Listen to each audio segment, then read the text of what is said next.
Outland, directed by Peter Hyams, with Sean Connery, Peter Boyle, and James B. Sicking. Who? Oh, you know who.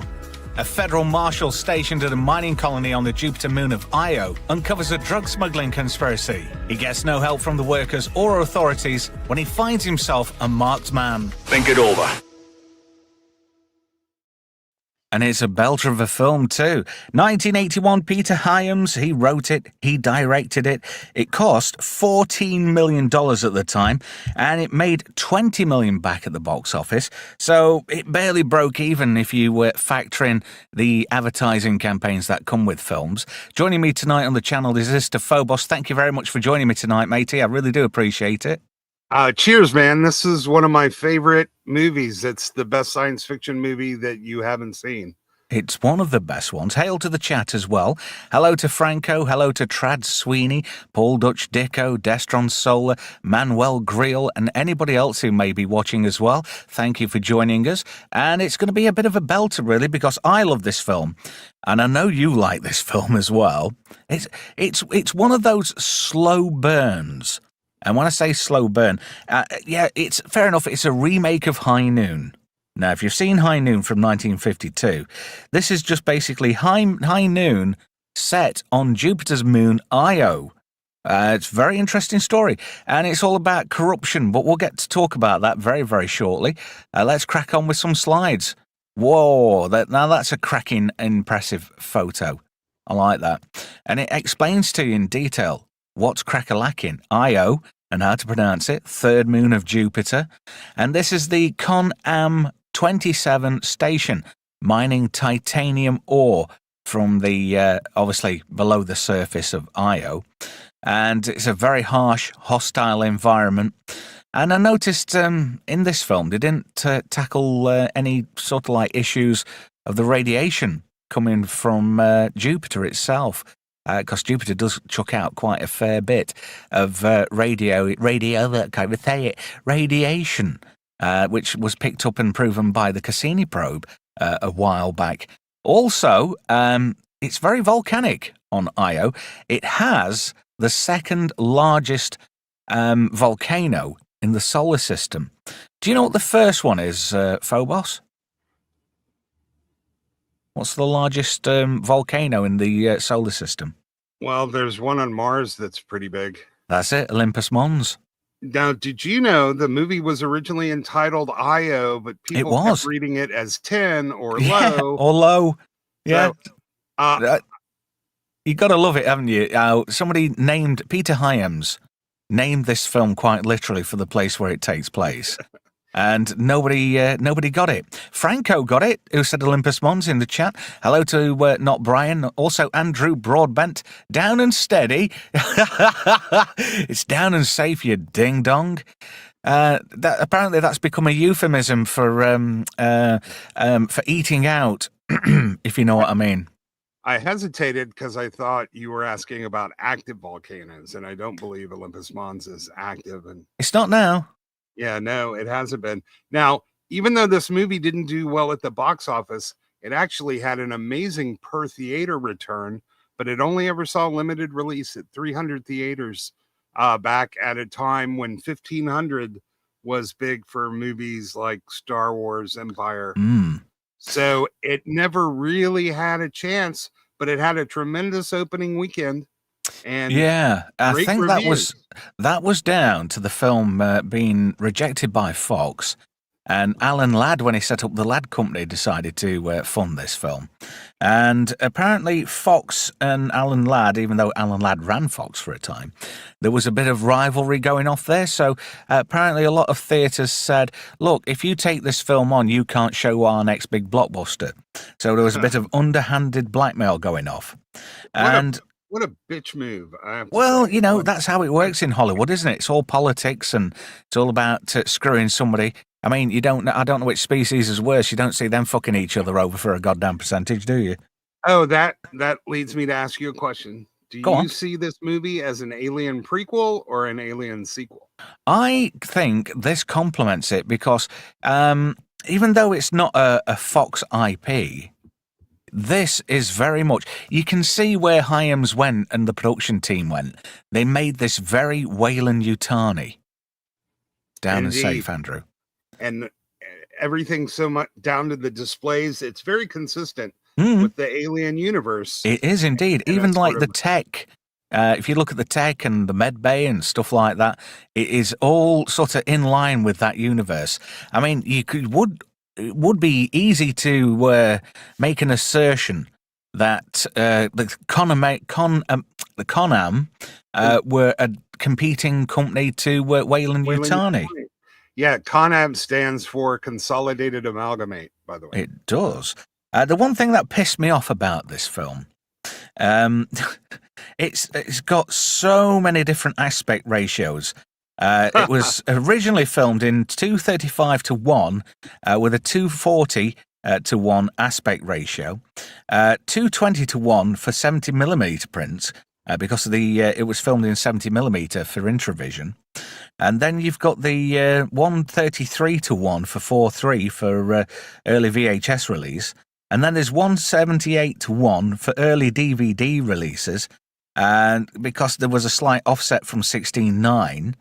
And then you get the final 16:9, which was 235:1 or 240:1 on DVD and Blu-ray.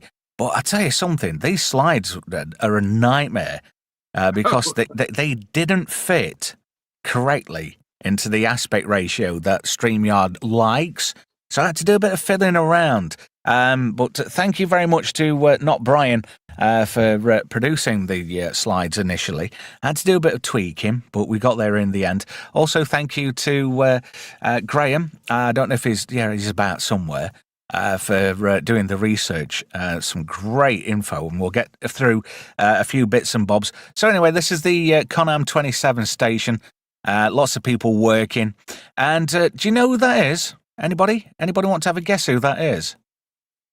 Who that fella is there? Which, the one in the middle or the one on the right? The one in yellow that's about to lose his shit. Any idea? No. I'll give you a clue. He's been in every Pixar movie. Oh, that's got to be the mailman from Cheers. From Cheers, yeah. John Ratzenberger. That was him? Holy shit. Yeah. Manuel Grill says Cliff. Sword in the Storm says Cliff. Atom Gray, hello. He says Merlin Olsen.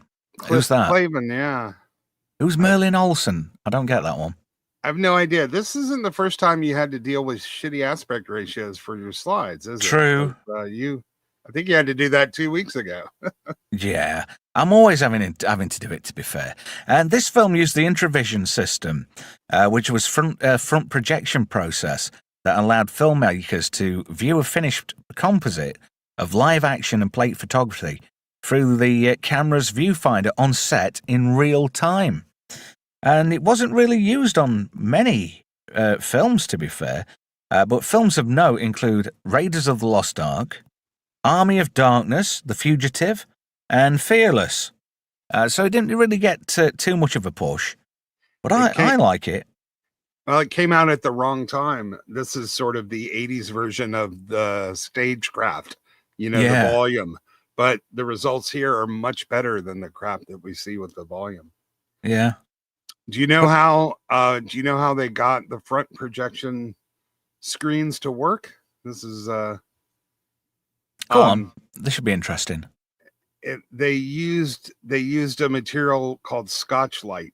All right. Like the super highly reflective, not really microscopic, but really tiny bits, and they had thousands of them along the screen, and they created it so there were no seams, and the light was so powerful that when they lit the foreground, they didn't have to worry about the shadows because the actors were in perfect alignment with the projector and the screen. So even though it cast shadows, you couldn't see them because they were directly behind the actors. I'm sorry, I weren't laughing at you when you were telling me that. But Not Brian's given us a super chat of £5. Thank you, sir. He says, when Sean Connery ran into Billy Connolly in the 80s, Sean said, "Billy, you're a shite for sure eyes." I love it. Thank you very much, Brian. You're the producer of the show, mate. You shouldn't be chucking me £5, really. If anything, I should be chucking you a fiver. If anybody wants to add to the Potnacker Fund, that'd be greatly appreciated. Hello to DJ Play Nice, who's joined us, MC as well. Who else in there? Hello, Atom Gray. I really, really enjoyed. Hello to Sud in the Storm as well. I really enjoyed. Did I tell you I really enjoyed B-Sides? Did you watch B-Sides this, past week? Yeah. Banger. Absolute banger. Incidentally, Hyams later said, I wanted to do a Western. Everybody said you can't do a Western. Westerns are dead. Nobody will do a Western. I remember thinking it was weird that this genre had endured for so long and it was just gone. But then I woke up and came to the conclusion, obviously after other people, that it was actually alive and well, but in outer space. I wanted to make a film about the frontier, not the wonder of it or the glamour of it. I wanted to do something about Dodge City and how hard life was. I wrote it, and by great fortune, Sean Connery wanted to do it. And how many chances do you get to work with Sean Connery? That's a valid point. Yeah, he wanted to emphasize the tough and rugged masculinity of the men on the frontier, which is one of the things that makes this movie so appealing. Now, he did have some backup actors in case Connery said no. Do you know who there were? I will let you tell the audience who. Well, Gene Hackman, Clint Eastwood, and at this point, I'll just call him Josh Brolin's dad. Oh, James Brolin. Yeah. Well, nowadays everybody knows Josh, but yeah. So they were the backup in case Connery said no, but Connery was his first choice. Hey, James Brolin is in one of my favorite B movies. Capricorn 1?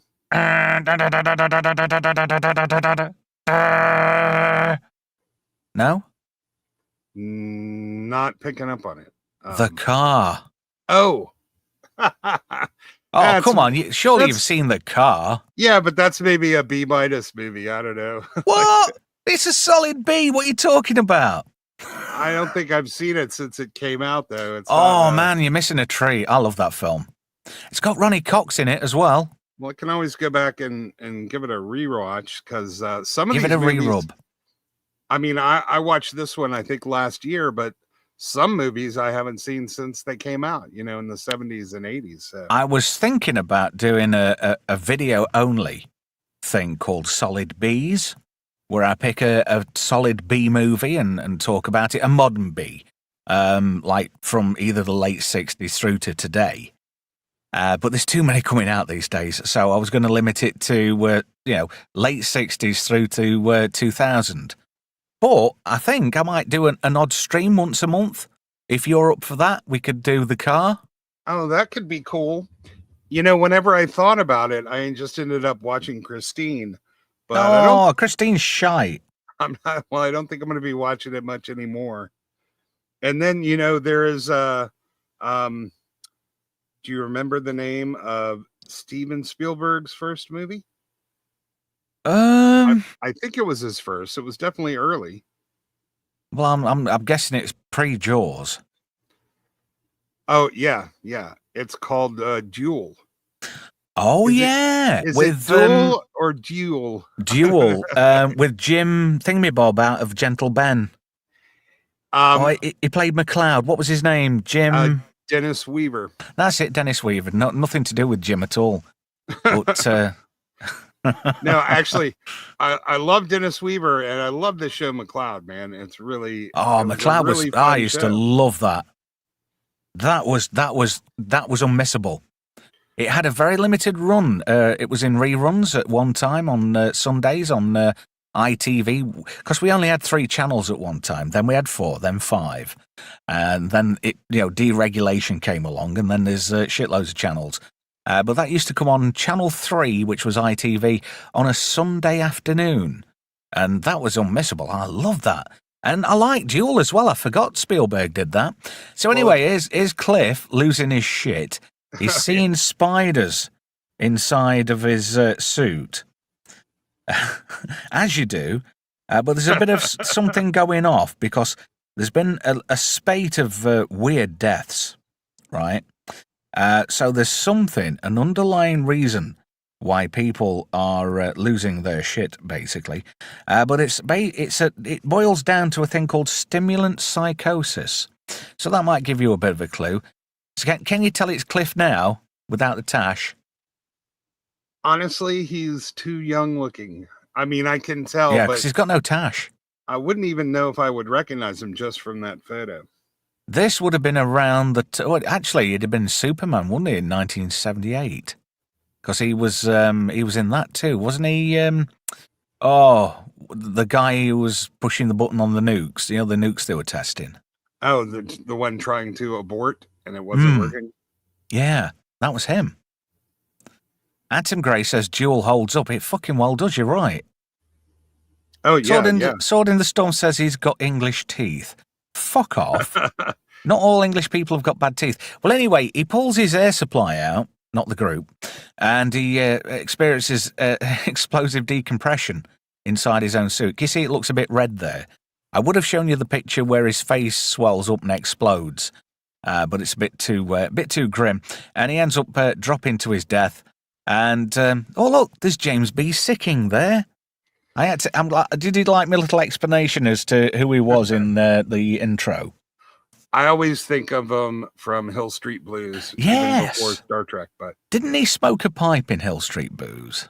I believe he did. He was the uptight, he wasn't technically the SWAT commander. Yeah, I was going to say he was like a SWAT guy, wasn't he? Yeah, there was some kind of special tactics unit. He did indeed smoke a pipe. More like SWAT, special weapons and no tactics.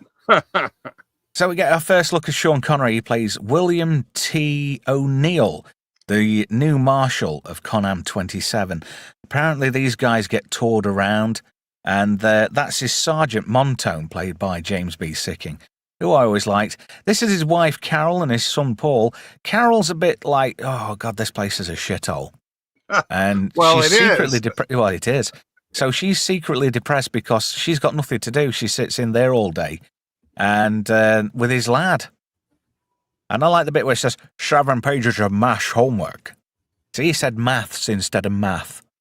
See, that's the one thing where England and the USA clash. Oh, yeah, the only thing. We will fight you on maths, but not math. Anyway. What about, wait. Go on. When somebody wants to go out and get high, are they doing meths? Or are they doing meth? Well, that's different because it's a completely different thing. Okay. So anyway, just checking. You pedantic bastard. So anyway, O'Neill introduces himself in the wardroom to most of them, the big staffers. There's Mark B. Shepherd, played by Mr. Boyle. And he just looks evil. He just looks like the kind of jerk you want to punch in the face just on sight. He's such a smug prick. And he runs this operation so well. But there's a reason why it's being run so well and why it's so productive. But we'll get to that a little bit later on. But yeah, he just looks a smug twat. Like you just want to knock him out. It's like, I want to fucking knock you the fuck out, bro. Anyway, this just reminded me. I did mean to mention at the beginning of the show, sad news about Robert Redford passing away. He did well. He had quite a good innings, really. To that end, next week's show is going to be Sneakers. I've made a substitute. I've done a swap. Sneakers was in the list, and I brought it forward just to honour Robert Redford. We also lost Ricky Hatton this week. You won't be familiar with him, Phobos, I don't think, unless you're really into boxing. But he was not a light middleweight? Yeah. He was a light middleweight, wasn't he? Yeah, he was only in his 40s, and he went. Yeah, 46. He self-deleted. I think you can. Really? I didn't see that. I noticed he passed away, but we'll leave that one there. Obviously, I'm guessing Robert Redford passed of natural causes. Sure, this is Marshal William T. O'Niel. And he's a bit standoffish with Shepherd, but Shepherd just gives this air of being a prick. So this is, I forgot his name. I did have it. Kane. This is Kane. He's a worker, and he's about to experience explosive decompression because he's about to go into this elevator without his spacesuit. He's having a psychotic episode. So everybody tries stopping him, but zero atmosphere. Atmosphere. I love a party with a happy atmosphere. Paul Dutch-Dicko says in space, everyone grows beards. Sword in the Storm says, Kane, let's step outside. Let me stick some of these up on the screen. There we go. There we go, Paul. That is a cracking statement. What else? Yeah, Kane, let's step outside. Let's step outside. Which reminds me, I've not put the banners on. Let me just quickly go to the banners because I want you... Hail Russ Habit. Trust you, Brian. Anyway, have you seen what I've done here? Tonight, Peter Hyams, Outland, 1981, starring Sean Connery, kicking ash on Jupiter's moon Io. Did you like that? I made it very Connery. So if people want to go, oh, look at that, Trev's a thick twat. He spelt everything wrong, hasn't he? If you're watching this on the re-rub, that was for comedy effect. But that is a great statement there, Brian. I do like that. Let me just leave that running for a little while. How do I get rid of that? There we go. DJ Play Nice says, Russ Abbott riff at Trev. Yeah, definitely. And Paul says, shh. Did you know during the production of this movie, there was a bit of a dilemma in Sean Connery's trailer? I'm not familiar. Sean Connery's an avid reader. And every day when he came to his trailer, all his books were on the floor. Because he likes doing a bit of DIY, does Sean Connery. He likes doing everything for himself. Well, it turned out he'd not put the shelf up on the wall right, so he said, I blame my shelf. Anyway, Carol... that's fucking dad joking it. I do apologise. That's okay. Well, there were a couple of dilemmas during production, so I wasn't sure if you were referring to one of those. Well, there was quite a few, actually, because this was filmed on the sets and lots at Pinewood. Yeah. So anyway, O'Niel, 1L. If you get the joke, does anybody get that? That would be O'Niel, 2 L's. Don't spell it wrong. Yes. Yeah. I like that when he goes 2 L's and he's doing the thing with his fingers. I always like that. Well, so I wondered if they didn't name O'Niel. Just a quick thought. Maybe they named O'Niel after Sean Connery when they wrote Stargate. You never know. Yeah. There's always that possibility. So he gets back from his shift and Carol's left him a Dear John. I hate doing these videos. So she's... How many has she made, man? How many husbands have you left because you didn't like their job? I don't know. The lad, he looks at least, 12? Possibly. Yeah, he looks about 12. And he's never stepped foot on Earth. So when he gets back to Earth, it's not going to do him any good, is it? Because his body is never adjusted to a full G of gravity. Yeah, he won't be able to breathe. And do you want to go over the science of explosive decompression and exposure to space? No. Let's just keep it light for now. Okay. Sword in the Stuff. I like this. He says Dear John was a shit sitcom. It was. I don't even know what that was about. Dear John. It was a shit sitcom back in the 80s on UK TV on the BBC.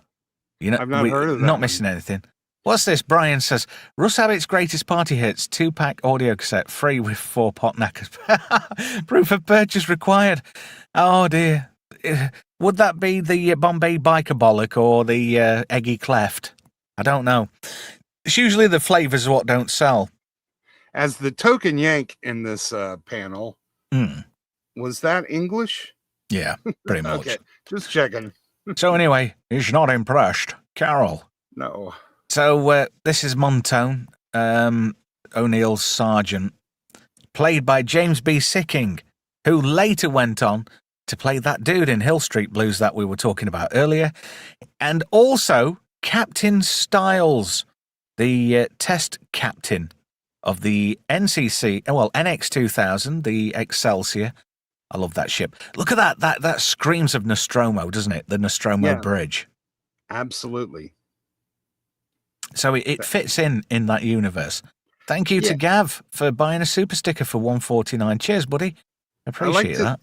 I like to think this was happening at the same time that Ripley was fighting the xenomorph way outside of the solar system. Well, it doesn't matter. Disney will come along 30, 40 years later and completely shit all over it with a TV series that completely backpedals and shits all over canon. Because you can whistle at a chest burster now. She'll be putting a lead on it this week. Did you see that picture I put up on X? Yeah, but which one? The one where Wendy's doing the horse whispering at the xenomorph. Yes. And it's the one from Spaceballs, the hello, my honey, hello, my darling. Yeah. It's all right. I'm not infringing on Doomcock's shtick there. Does he still do that every week? Does anybody in the chat, anybody want to tell me? Because he does that. He did that every week when I used to have a quick look at what Doomcock was doing. MC says, it has the same style as Alien, but they're not connected. Different studios. I like to think it is, though. Well, we did mention that earlier. This was the Lad Company, and Fox obviously owned the IP for the Alien franchise.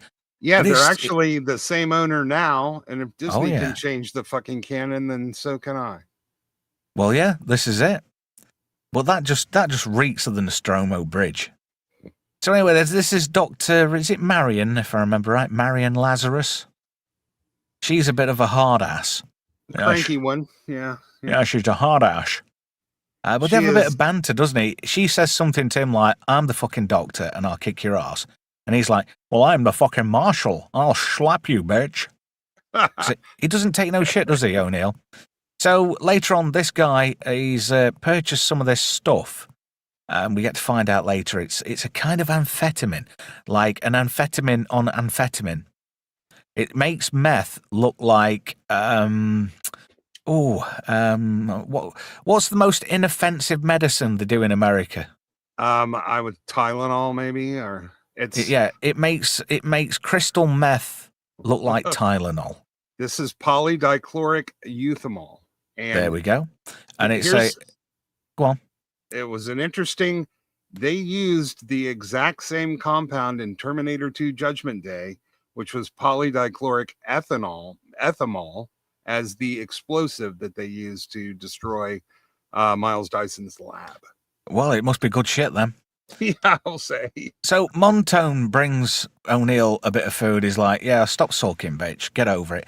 And I noticed the first thing that Montone does, and I know this used to happen in Canada when I was a kid. If friends came round to your house, they automatically go in your fridge and get a beer. So anyway, the guy who did that drug earlier, I'm sorry for the graphic images, by the way, but it is in context.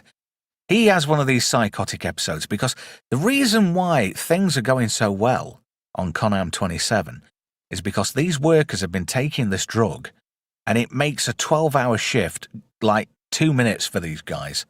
They're off the tits working like crazy. And Shepard's quite happy about this because he's got the highest figures in the solar system. He's almost like, he's like a Cohagen, isn't he? He's like, do you know why I'm the happiest man? Because I've got the best job in the solar system. Shepard's a bit like a Cohagen. So this guy's lost his shit, he's beaten the pulp out of a hooker. O'Neill's trying to calm him down. They're about to crack open the door, but Montone's gone up an air shaft. So he jumps down, and instead of taking him in, he shoots him. Now, there's a reason why he shot him, so he can't talk about the drug, where he got it from, and what they're using it for. O'Neill's like, he's super pissed, isn't he, basically? That, I've used an Americanism. I said super pissed. Yeah. Oh, yeah, not drunk, but upset. Yeah. I'm glad you know the distinction. If you say, oh, I'm pissed over it, I'm pissed. If you came over here and said that, people will go, you're not having anything else to drink, mate. Now, did you know Dr. Lazarus was originally written as a man, but when they cast Francis Sternhagen, they didn't change anything in the script at all?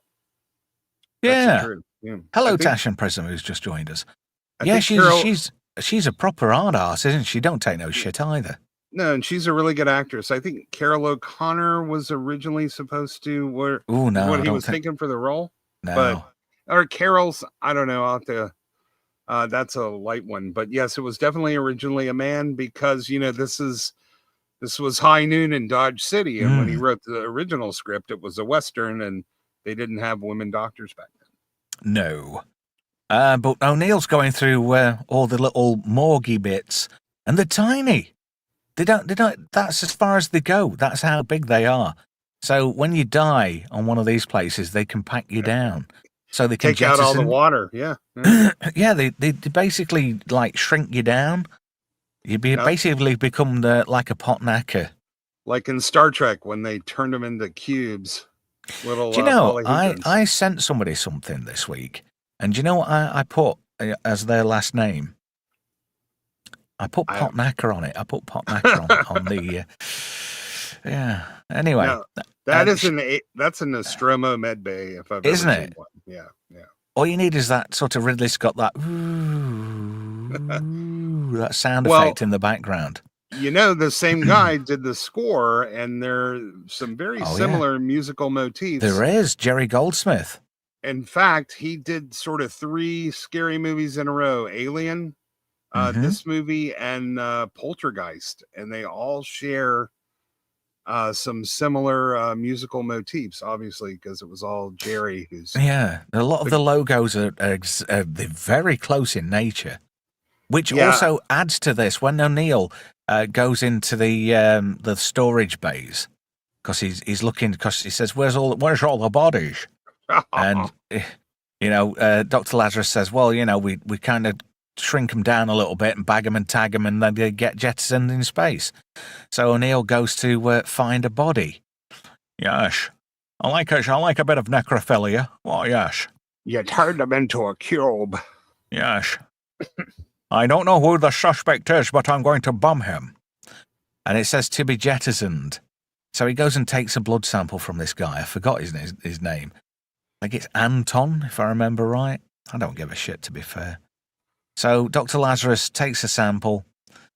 Sean Connery was 51 when this film was being made and before it got released. And he don't look bad for 51. I'm 51 and he looks better than me. He's in a lot better shape than the movie he did before this, which was Diamonds Are Forever. And he did a lot. This was sort of in between. This was mid-career for him. He had already retired from the Bonds, but he hadn't done like Indiana Jones or what was his other big Don't you say Zardos, that was before this. No. He was well young in Zardoz, man. That film is shite. But yeah, so he sort of had a second act revival of his career. And this was in between the Bond stuff. And I'm boomering on the other movie. Oh, God. I'll figure it out. I kind of said jokingly to a couple of people today, this was during his Nicolas Cage phase. Well, you wouldn't be all that far off. So this is that that new drug. Oh yeah, Polly. Oh, he missed a cameo in Chariots of Fire because of filming this, but he did manage to make a Time Bandits one. Yes, he was the fireman, and he was also the king of Greece, wasn't he, or something? Sure, he was something like that. So anyway, he starts doing some detective work, and he finds out 2 people have got previous records for drug dealing. And it says there, who approved their employment? Mark B. Shepard. Nicholas P. Spota. And Russell B. Yaddio. Now, yes. For some reason, he works in shipping. I never forgot those names. And whenever I got like hassled by a cop or needed to, if I needed a fake name on the spot for 40 years, I would just instantly say Russell B. Yaddio or Nicholas P. Spota. I don't know what it is about those names. Isn't that a felony? Maybe. I mean, if a bartender or bouncer is asking, I don't think so. A cop is a different, well, or just sometimes you're pretending to be someone else. What can I say? But I always had a name to pull out of my ass without hesitation. I don't know what it is about the names, but they stuck with me forever. I didn't even have to look. Nicholas P. Spoda. Do you know what I use as a fake name when I need to? Matt Clay. And do you know where I got that from? It sounds very hair familiar. Product. Oh. Hair product. It's a hair product, Matt Clay. You put it in your hair to make it spike up a little bit. Well, that's how Leslie Headland named her main character in The Fuck Acolyte. off. We don't talk about her on this channel. That's fair. There's a price attached, and I don't want to pay it. Ashen Prism says fair. Connery could have been Gandalf as well. Thank goodness he didn't, with all due respect to him. Yeah, I think Ian McKellen was far better as Gandalf. I haven't actually... tell a lie. My wife likes Lord of the Rings, and we tried to watch it once, but I was more interested in playing with her tits. So anyway, this is Nicholas P. Spoda. Wait, it was Highlander and Untouchables. I don't know how I could have forgot that. Yeah. That started his career revival. Yes, he's an Egyptian Spanish Scotsman. Juan Sanchez Ramirez. Villalobos. Have you seen who's playing Ramirez in the reboot with Henry Cavill? Yeah, isn't that Russell Crowe? It is. And I thought, what a bad choice. And Dave Bautista is going to play the Kurgan. That's a worse choice. Horse shit. He's lost all that bulk. What's the matter? Steroids make you deaf? Oh, shit. We're not doing that now. I've taken that off the list, by the way. It's made me a little less enthusiastic about the movie, to be honest. Yeah, well, anyway. I mean, I'm not sure it needed to be remade, but I like Cavill, so I was kind of, giving him the benefit of the doubt. Cavill's a good shout, to be fair. But is he going to be able to pull off a Scottish accent? Or are they going to make McLeod English? What a travesty. All right, I'm going to ask you a question you're going to think is very stupid. But from an American... There's no stupid questions. Just stupid people. Can't every English person do a Scottish accent? To agree. I mean, a great proportion of my family is Scottish. And they rip me something chronic. Although, apparently, they made me an honorary Scotsman. I don't quite know how that works. You guys seem to be able to do a much more convincing American accent than most American actors. Oh, no. My American accent's fucking atrocious. Oh, let's hear it. No. Your actors, anyway. There are so many actors people didn't even realize were British, like Hugh Laurie and... Like we mentioned the other night, Gillian Anderson. Yeah, Gary Oldman. So, you don't want to give it at least a little try? Okay. You're going to pray for me, boy. Okay. Got a real purty mouth. There we go. Interesting choice of phrase. Okay. Yeah. I've got relatives in Ohio, so it's kind of Appalachian. Yep. Well, it kind of goes like, you got a real purty mouth. You're going to pray for me, boy. Anyway, CCTV time. Shepard notices that Spoda, it is Spoda, isn't it? And Yario around the table, and look who's there. Montone's with them as well. So during a racquetball game, it's not squash, it's racquetball. Look at the brackets; they're smaller. So he says to, "How far are you in?" And he's like, "Up to the knuckle." He's not. He says not that far, but he is. He's well deep. He's well past the knuckle. America's racquetball phase is something we'd sort of like to forget. Really? I don't know. It's they still have racquetball courts at my local gym, but James B. Sicking looks rough there, doesn't he? It's like leg warmers. Oh God, that's due to fame. Can you remember the big thing? Everybody was just so in love with fame. Oh yeah. So there's Spoda on the CCTV, and he's just made a deal with that guy there. That is a nice picture in his locker. I like it. Yes, I like big butts and I cannot lie.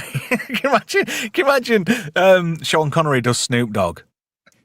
That would be shit hot. So O'Niel goes for Spoda, There's a big chase scene, and then when I say it's big, it is big. Ends up in a kitchen, and Spota chucks his drugs. He's got them in his right hand there, as you can see, and he chucks them into some bisto.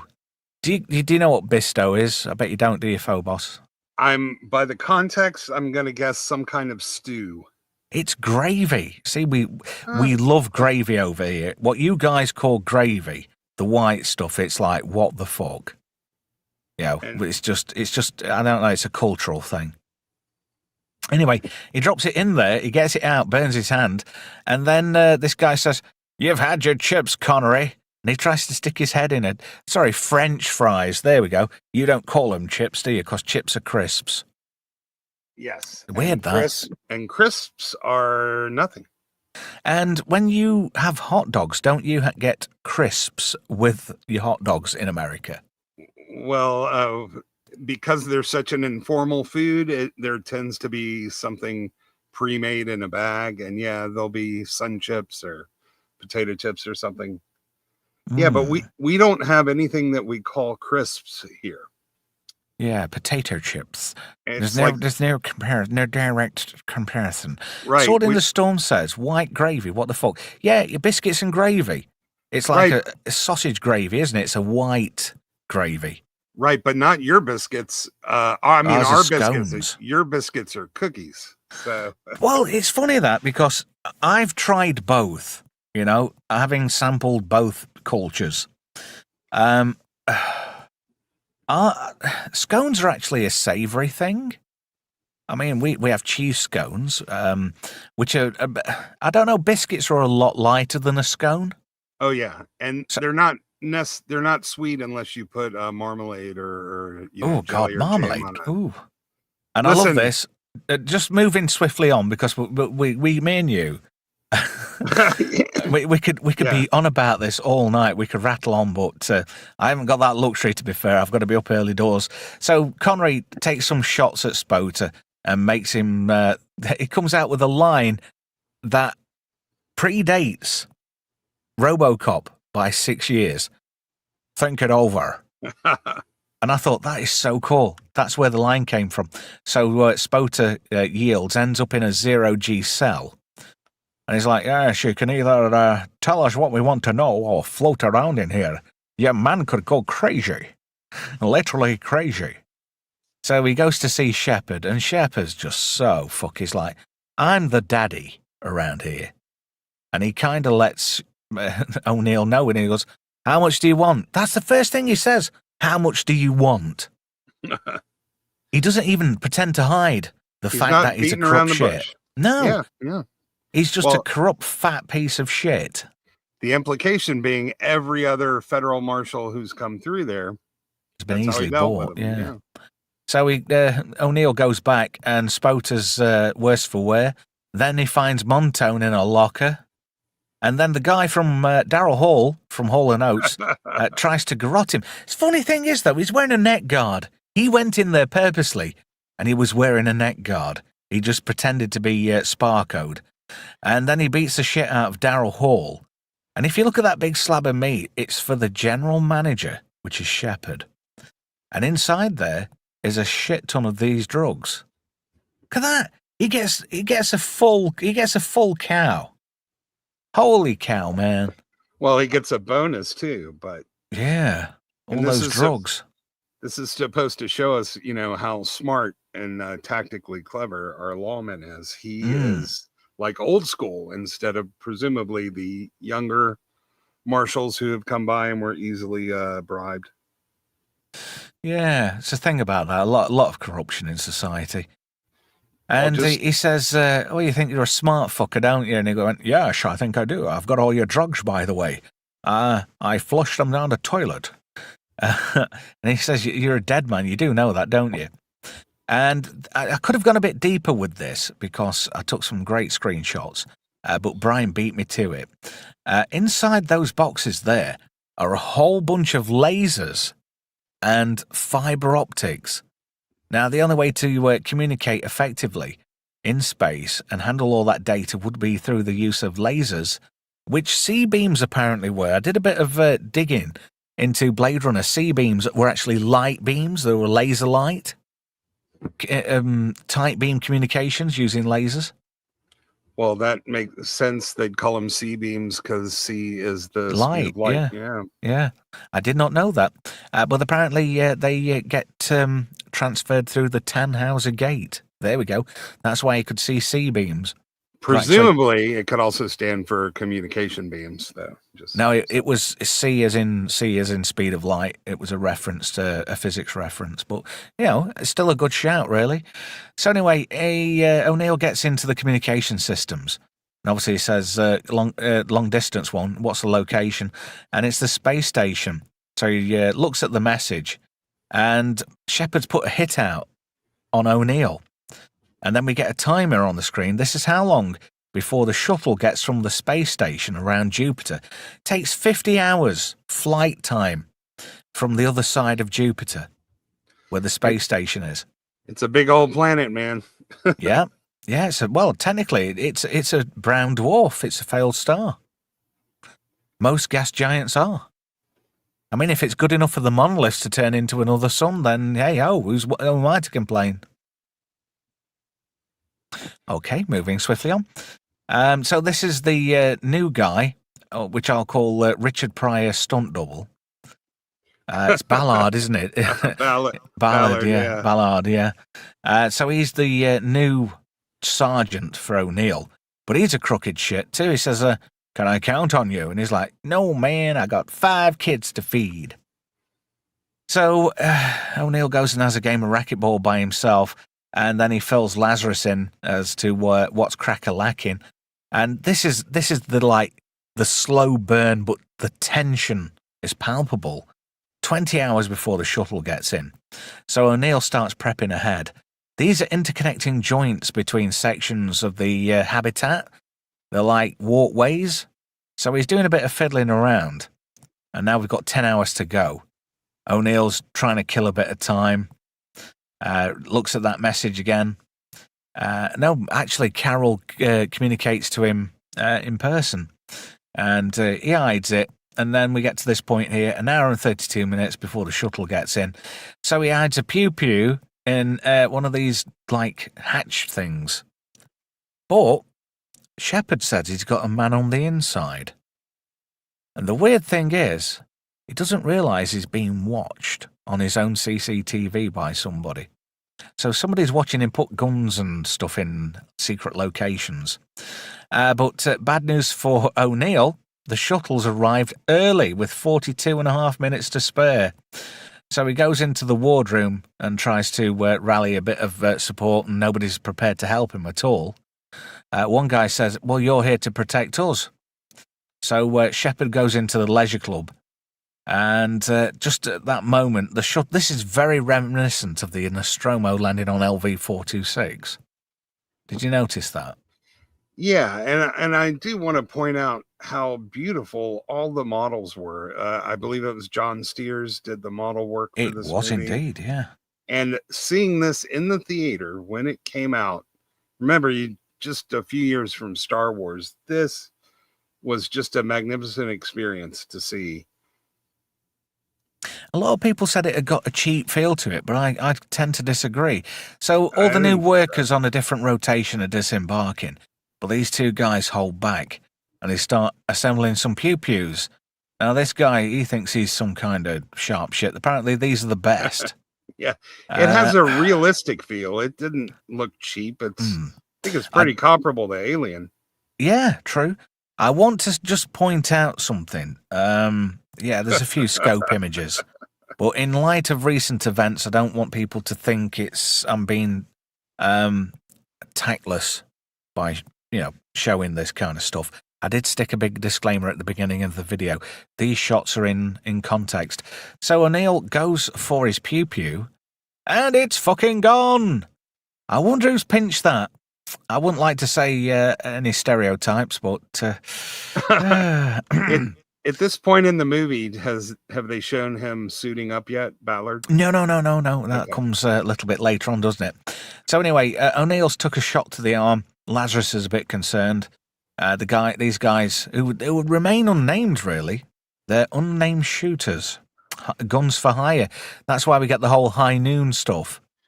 Right. And like in High Noon, he asked the whole town to help him out, and everybody stayed in hiding except for Dr. Lazarus. Yeah. So O'Niel's suited up. He's going to go out and about and try and lure these guys out. So these are these interconnecting tunnels between habitats. So Lazarus locks this one guy in. Don't forget that O'Niel had been fiddling with the interconnections. So he's doing the other end, and he manages to decompress one of these tunnels. So that guy gets sucked off into space. I thought I'd add. It's sucked out, but I see sucked your out. point. Sorry, Hey, it's all in the preparation. Well, he was stood, so he got sucked off where he was standing. Is what I'm getting at. The effects here look amazing. There's always some clever fuckers in the chat, isn't there, Istophobos? Oh yeah, I didn't want to derail, so I just put it in there. Technically, Jupiter is not a brown dwarf. It lacks sufficient mass for thermonuclear fusion by about a factor of 13. Well, it was good enough for the monoliths. Come on. Hey, dude, there's always fucking one, and it's always you, innit? That was Saturn in the book, by the way. Really? I've read the Arthur C. Clarke's all 4 books. I don't remember it saying Saturn. Well, because they were trying to create life on Europa. It was Saturn before the movie. Then he actually reprinted the book because the whole point of Saturn's rings was one of the moons exploded when the Guardians were building the first Stargate, and they ended up putting the monolith on Iapetus. Oh. And the Saturn's rings come from the exploded moon. Sword in the Storm says it's been ages since he got sucked off into anywhere. He also doesn't mind a cheap feel. Well, you can buy devices. They are available. Other sex toys are available from other locations. So anyway, it goes into the greenhouse level. And this guy is such a bright spark. He's in an enclosed habitat on a planet with no atmosphere. O'Niel chucks a bit of a solar panel down, and this guy, proper genius. And, when all the plants started, lifting up and going all frosty and shit like that, and they started all just flying off into out of the greenhouse, do you know what that reminded me of? No. The black hole. Oh, yeah. When that meteor hits the top of the greenhouse. Yeah, I just figured he wasn't used to applying his assassin trade in a vacuum. But he's not very fucking bright. Well, he got sucked off too. Right. He probably would have had time to make it to the airlock if he had stayed close. But he's just not that bright. No, this reminds me of a very valid thing in Total Recall. Because when... Three tits? No, when Richter loses his shit because Laurie gets shot by Quaid, and they're climbing down the ladder in the Hilton, and Richter starts taking pot shots, and his guy says, "Don't, you'll crack the dome, you'll kill us all." So anyway, O'Niel's now outside, and somebody else is taking pot shots at him. It's Sergeant Stand-in double Richard Pryor's stunt cock. I got 5 kids to feed, man. So O'Niel has a bit of a running jump at him. They have this big fight. And Stuntcock Richard Pryor's not doing so well. And sparks are going to fly. And I don't mean the group. I like Sparks. Anybody else like Sparks? I might play Sparks tomorrow. Anyway, Stuntcock Richard Pryor, he ends up going bye-bye. Do you know how they got that effect? Do you know? This particular one? Yeah. No. Do you have sparklers in America? Oh, yeah. Yeah. What kids have on the 4th of July? Our kids have them on bonfire night over here on the 5th of November. They're like a little stick and it sparks. Well, that's what they use for that effect. Oh, so just little teeny thermite sticks. Yeah. So they just used that. Took a fast exposure and then composited it into this shot, which is quite cool. So O'Niel's like, you fucked up. Yeah, don't worry, I'm coming for you. And there he is, that Shepard. He's like, shit. But he's still the daddy. Oh, wait, Can you go back to that slide? That one? Yeah. Man, see, they are everywhere. Look, even even in space, you can't get away from the alphabet mafia. Ooh. Okay. We don't do shit like that. It's not worth it. Alrighty. We don't antagonize anybody on any particular spectrum or color or any particular leaning. We don't do that. There's no place for that. You just lost me 2 fucking viewers. Thanks a bunch. They'll come back maybe. Anyway, Shepard's like, oh, fuck it. And he twats Shepard. Proper lays him out, which is pretty cool. Hello to Gap After Dark. I didn't see you there. Oh, Gavin Blackburn says, #1 song in heaven. That is a great tune. I like Beat the Clock. Atom Gray says Sparks is all right, yeah. Giorgio Moroder produced their best-selling album, #1 song in heaven. I've got a copy somewhere on white vinyl. Yeah, I've got quite a few coloured vinyl knocking about. Red, I've got a gold one. I've even got a couple of Roulet. Oh, yes. They don't come out at all. They're like my prize collection. Do you not know of Roulet Records, will you, Mr. Phobos? Yeah, I've heard of them. Right. I'm pretty. It was the record label started by Thomas Bangalter from Daft Punk before he was famous. He used to release a lot of stuff in France. French House. I love French House. So anyway, O'Neill's packing up. He's packing all his stuff up. And Lazarus comes to see him and he goes, yeah, sure, we're a good friend. And she's like, yeah, sure, we you. And he's like, are you taking the piss, bitch? And he's like, no. But great film. So O'Neill starts typing a message.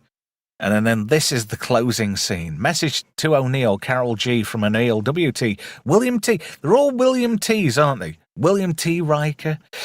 He says, arriving in time for flight, keep ticket warm, job done. Kiss Paul for me, that's their son, not anybody on the side. Looking forward to sleeping with you for a year.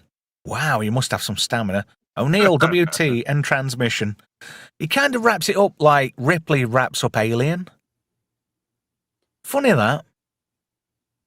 Yeah, I think he has a slight happier ending than Ripley does.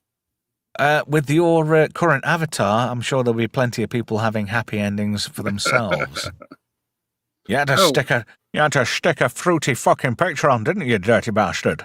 What happened to the bear? I don't know. Gav in the chat says, I like white vinyl and vinyl pressed in the UK only, yes. Franco says, isn't French house a chateau? No, it's a genre of music. I love French house. Stardust music sounds better with you. That's French house. Mojo, Lady Hear Me Tonight and all that malarkey. Oh, got me thinking now. DJ Falcon, Alan Brax. Running Intro, that is a great song. Alan Brax and Fred Falk. I like Fred Falk. He's a sound guy. I've met him twice. I even bummed a cigarette off him once. Are you there? Yeah, I'm here. It's all right. Paul Dutch Dicko says Stardust was Daft Punk. Well, one half anyway. Yes, you're quite right. Stardust was actually 3 people. Benjamin Diamond doing the vocals, and you got Thomas Bangalter, who was one half of Daft Punk, and also Alan Brax, whose real name is Alain Queme. I'm not quite sure how you pronounce his last name, but he's actually DJ Falcon's cousin. There we go. I could take you down a very deep and dark rabbit hole about French house music. I love French house. It's the reason I've still got a turntable. I'm not so familiar with that. I'm more of a old rock, blues, jazz guy myself. Oh, you struck me as a Neil Young type. Or a CCR fan. Well, CCR is definitely rock, but I love CCR. I'm more of a Hendrix, Zeppelin, Pink Floyd kind of guy, and also all the old blues masters, which is what I was Sutherland Brothers as well. I like them. I like a lot of stuff. But I actually really like some acid jazz, which is going more in the direction. I just never really got that much into house music. Yeah, well, it's horses for courses.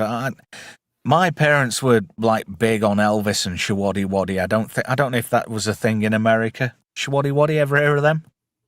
Yeah, but not a whole lot. My dad, he hated Elvis. There was no Elvis in the house. It was all old blues guys that had been dead for 20, 30 years. And then, he played guitar, so he liked Santana and Clapton and stuff like that. Yeah, I like Santana, especially the stuff he did later on. He had a bit of a resurgence, didn't he? 1999, 2000, because he did Smooth and stuff like that. Hey, do you know something quite funny? Thinking about stuff like that. I played La Bamba by Los Lobos today on the radio, and I actually come out with that was their second biggest hit after the theme tune to Handy Manny. I like their song, I Got Loaded. Let's see. Yeah. Hey, we did well. We got through that in an hour. Were you aiming for an hour? No, I was aiming for an hour and a half, but oh, okay. I was having so much fun. It's just kind of flew by. Well, you kicked about the time he was in the fight in the kitchen and gets the drugs. You sort of kicked it into high gear there. We were. I don't know. I was enjoying myself. A couple of things I don't think we mentioned is that there is if you go back and look at the external shots, there is an ice ring, a slight ice ring around Jupiter, because that was discovered by Voyager 1 a year before the movie, and so they put that in. You got to admit, though, for 1981 and the lack of real scientific information, I think they did a pretty bang-up job, although they didn't get the storm in, did they? In any of the shots of Jupiter. You know, the red eye storm? Yeah, did they? Not once? No, not once, no. Well, fair enough, it is higher up. Well, he'll go on to get that in 2010, because he did that movie too, so... Yes, he did. You're right. Do you know that is a very underrated sequel? 2010, the year we make contact. What a great film! As well as this one. I gotta wonder if Peter Hyams specializes in underrated, but he brought on Stephen Goldblatt to do the cinematography, but he really wanted to do most of it himself. And Goldblatt stayed just so he could learn Intravision, which was set up at this point to be the big thing. You've got it in my head now. John Lithgow in another sci-fi movie. Oh, yeah. In fact, if I remember right, this was his second sci-fi film. After he did Buckaroo Banzai. So he did like two sci-fi films in the 80s. Buckaroo Banzai and 2010. John Big Booty. Yeah. There were only a few things, they didn't account for the radiation. No. They didn't tell you how they shut off the gravity in the prison cells. True. I thought that as well. And people don't explode when they're exposed to vacuum, but otherwise it was fairly scientifically sound, including the times and distances. There's got to be a bit of artistic hyperbole, Oh, well, I mean, if you're gonna take license, exploding bodies in vacuum is much better than doing a Mary Poppins, I have to say. Mary Poppins, y'all. Sorry, I had to get that in. And, people thought that would have happened, for a long time until they actually, had a chance to go out into space. Although I'm pretty sure they never actually, tossed anyone out the airlock just for kicks. Do you know, I'm gonna take Not Brian up on the offer. He says he's got the slides for 2010. I think what I'm going to do, right, we'll do Sneakers next week in memory of Robert Redford. And then the week after, 2010. What do you reckon? Does that sound like a plan? Yeah, Sneakers is another really, it was pretty big when it came out, I remember, but, it's one of the few movies about hacking that is even slightly realistic, and it's a really fun... It's a great movie. It is. I mean, River Phoenix is good in it. Dan Aykroyd is just being Dan Aykroyd in it. I'm worried that I gave Disney the idea to remake Outland, and fuck that one up next. But you know, there we don't mention them because they've got a bit of a touch on for me. Well, say the mouse. But there are 3 other 2000 books, Arthur C. Clarke books, and I like the last one where they bring Frank Paul back. I thought it was incredibly cool how that book started. The guy was just hauling icebergs out by Neptune and bumps into something. He's like, "Holy shit! You won't and it's believe Frank what I Paul thought." of all people, yeah. Yeah, and so there was it 2061? I don't remember the numbers. Isn't the 3000? There's like the 2061, 3001. I don't know. Chat, look that up. So yeah, it's gonna bug me now. The other thing is there's a really good novelization of this movie by Alan Dean Foster, who did. Yes. He is the quintessential master of these type of things. He's done so many. And there's also a really great comic that was in the Heavy Metal magazine. You're right, there were. I remember really now. Good. So there's a little bit of extra, like he really fleshed out the characters. He really does do great novelizations and provide you with that extra stuff that you don't get.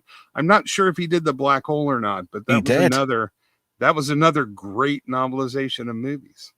Let me just move us to one side for a little while. That was my I was going to use that. I made that and I thought, right, I'm going to stick that on. You know, the week after the controversy where they had so much of a boner for me, they secretly got YouTube to hold all my content back away from Alien Earth.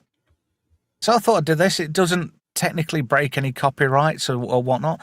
If anybody wants a copy of this, you can email me at actually.trevretro@gmail.com. I'll gladly send you a copy of this. You can stick it wherever you like. I've seen a really good, like Disney, the Death Star set up like Mickey Mouse firing the evil laser. That was pretty cool. Yeah, that was going to be my first background back after us getting back on the air. Oh. But, you know, I find it quite funny. You know, my mistake. There are only 4 books. 3. That's right. Two more, Odyssey 3, 2061. And then 3001 Final Odyssey. There you go. And 3001's the one where they bring Frank Paul back. Yeah. And then there is the Sentinel short story and Encounter in the Dawn, which were the sort of precursors that Stanley Kubrick read that he wanted to make the movie. Yeah, it's interesting to note that the species that created the monoliths had gone extinct, and these basic like supercomputers were the only thing left of their civilization. And they were going to destroy the world. He was trying to warn us even way back then. Yeah, funny that. Anyway, I want to thank everybody in the chat. Thank you to Not Brian for the very generous $5. You didn't have to, mate. And thank you to Gavin Blackburn for the £1.49 super sticker. Well done. It all goes into the Potnacker Fund. Come Christmas, we can all share a Potnacker. In fact, Brian's just put something up on the screen because I don't really check. Where's it gone? Apparently, we're not far off 1K now.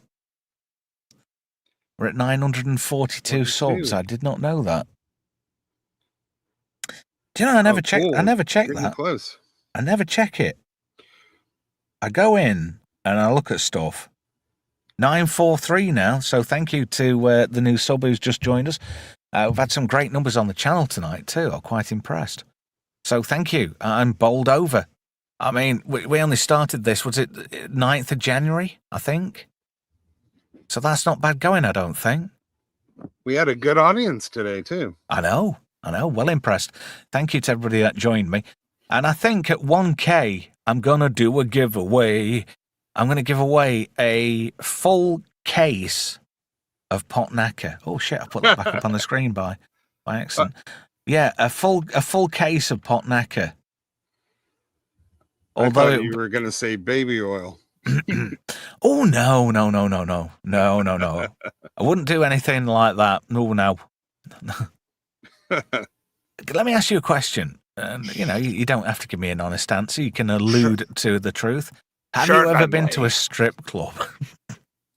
Well, one, I wanted to, when you asked me, can I ask you a question? I have to say, certainly.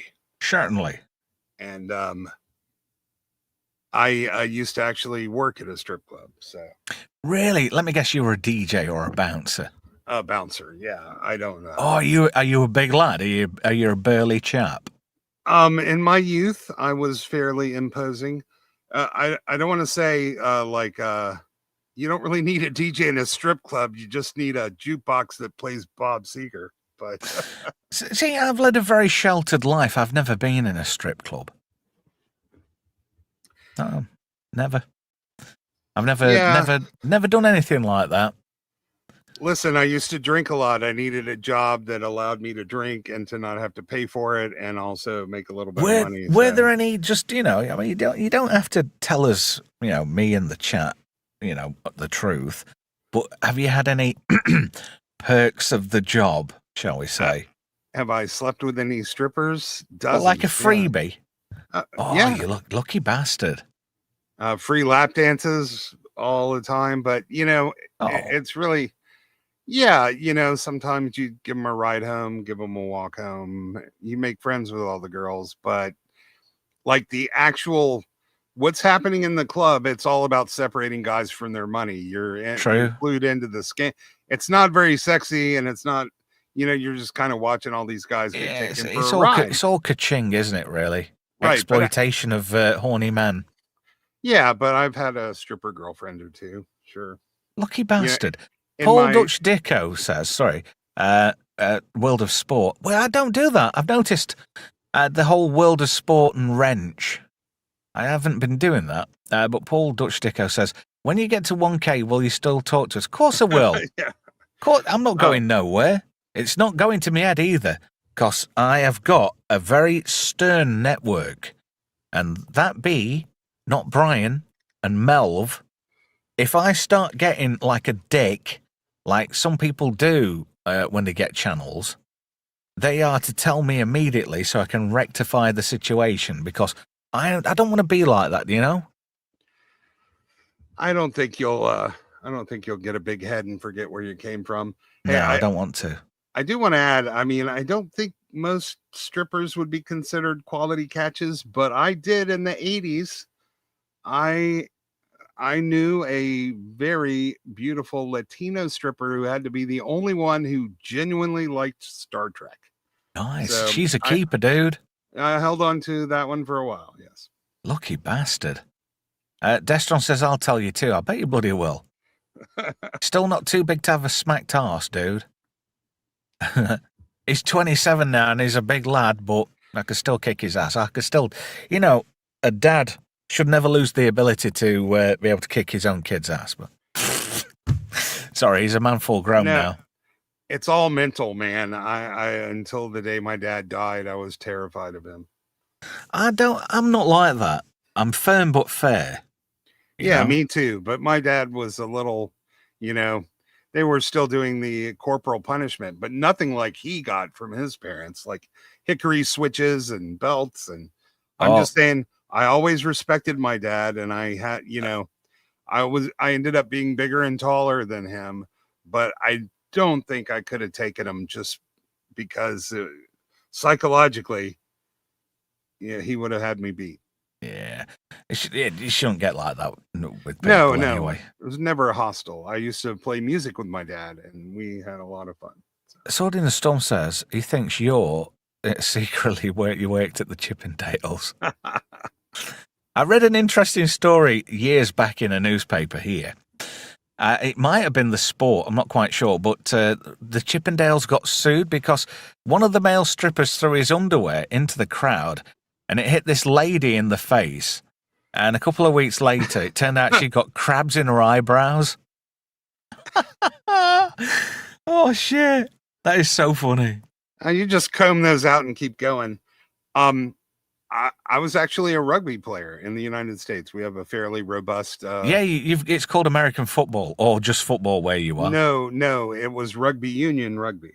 Oh my God! Oh God, no! I was a Ugh. number 6 weak side flanker. So Were you a hooker? no, but I knew several. Isn't it funny how there's a position in rugby and it's called a hooker? I like that. Well, it's like Anyway. the center, the hiker, but Could be worse. yeah. You could be playing a dummy half. Not Brian says next week on the Jeremy Kyle show. Oh dear, no. I used to live on a street, and it was on it wasn't a rough council estate, but it was getting rough. And Jeremy Kyle is the equivalent of Jerry Springer, but not as entertaining, right? And then somebody on the street luckily I moved. And then about a couple of months later, there was somebody from 5 doors down where I used to live, ended up on Jeremy Kyle. Oh, and they were a fucking atrocious family. Really sort of, oh, God. If you left a sandwich on you say you were going out to the trash and doing the trash, and you left a sandwich on top of the trash cans, they'd come and take it and eat it. That's how bad they were. Well, when you say council estate, that's like the hood, right? It's not like it's like as we think. Project housing. Okay, when we say estate here, it usually means something fancier. No, we have what's called social housing. After World War II, they set up what were called council estates. So in a big rush to rebuild, they built lots and lots of these council estates, which were classed as social housing. So working class people who couldn't afford a home could actually have a home, but you rented it, but never rent to. It wasn't like rent to buy. Okay. And as Destron says, it's kind of like English Mos Eisley. That's not pleasant. Isn't that good if you meet a girl, a woman, and she can say Mos Eisley correctly? I wonder if my old girlfriend could. The reason I brought up the rugby is because, I played rugby. I drank a lot. That's not the physique you find at Chippendales. That's the physique you find in front of the door at a pretty rough strip club. There's a difference. So you no remind Chippendales me for me. You remind me of a line from The Running Man, where the old lady says, "My money's on Ben Richards. He's one mean motherfucker." Imagine you being like that. I was the nice one, but were you a lovable bastard back in the day? I think I probably thought I was more lovable than in reality I was, because I drank too much. Well, there is that. Were you a fun drunk or a mean drunk? No, I was a sloppy drunk, but I'm pretty sure I thought I was the life of the party, and for a time I was, but the party ended and I didn't go home. So. Yeah, I weird thing about drinking, because I don't know. I don't drink very often, but when I start drinking, I lose the capacity to stop. You know? I definitely know the feeling. And thank you, Melv. Melv's chucked me a pot knacker. Oh, matron. I saw a clip on a YouTube short where it had got Sid James in it, where he was playing this, I don't know, it was a hammer thing. And it was a case of he was going to make himself die, but to bring him back, you had to touch his face in a certain way. I didn't watch the rest of the clip. It was like, I can't take it seriously. It's Sid James. Hello, Melv. Thank you for joining us. Nice to have you here. You'll be doing a re-rub at this point. Anyway, when it comes to rugby, I can't... Not a big fan of Union. I'm rugby league. I don't know if you're aware of rugby league. Oh, of course I am. Those are what the pussies play. Fuck off. Melvin Deeply, Wrench, World of Sport. See, I'm getting them in now. There we go. £2. That's a whole pot knacker. Ooh. There'll be somebody in Selby twitching. I mean, the rules aren't terribly different, but it's Australian rules football. I could never fucking understand. Well, Australian rules football is a different beast. Better sport in Australia is NRL, which is basically rugby league. I love NRL. I love NRL. I love rugby league. It's faster than Union, and I like that. And the rules are slightly less complicated. Hey, after all, your ancestors stole rugby union and turned it into their version of football. Yeah. And did you know baseball was stolen from the English as well? And it's not cricket either. Are you familiar with rounders? I've heard about it, but I'm not. Yeah. I couldn't say familiar. But baseball is based on rounders, which is a fantastic game. We used to get that was a treat for us at school. Towards the end of term, close to the summer holidays, you'd get a good teacher and he'd say, "Oh, screw it, let's go and play rounders on the top field." Them were the days. Well, when I was playing for Houston, Houston, holy shit. We had the Wales team come out. We had a big sort of exhibition tournament. Got to play Wales.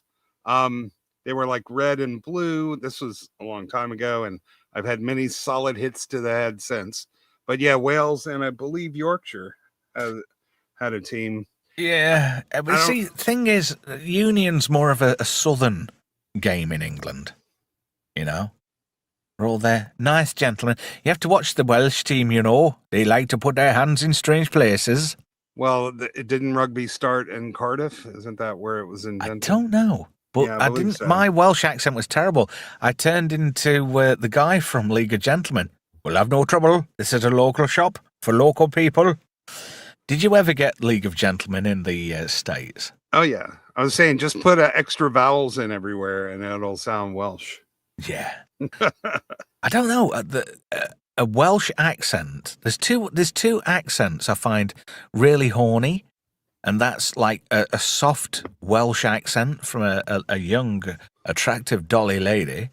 And have you ever heard a Geordie lass speak? Yeah, don't they? Isn't that a thing they make fun of, a Geordie?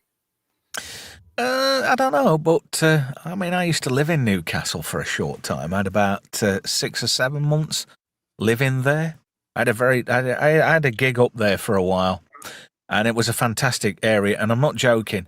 The women, when they speak to you, they just melt you. It's like, oh my God.